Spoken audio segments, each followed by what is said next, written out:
only good for the young people of our state. So. Education Minister Rakam A. Stangma informed that the State Education Committee is looking into all aspects of teachers, including those of SSA teachers. He said that the committee is compiling its suggestions and recommendations, which will be submitted to the state government, while adding that regularizing the services of different community of teachers will be a big financial burden on the government. By the Ministry of Education, that is the guideline issued by the ministry, right?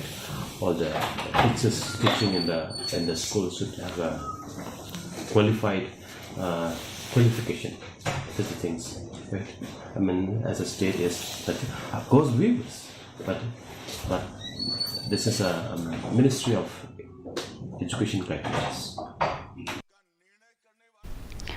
After the threat of an Assam-based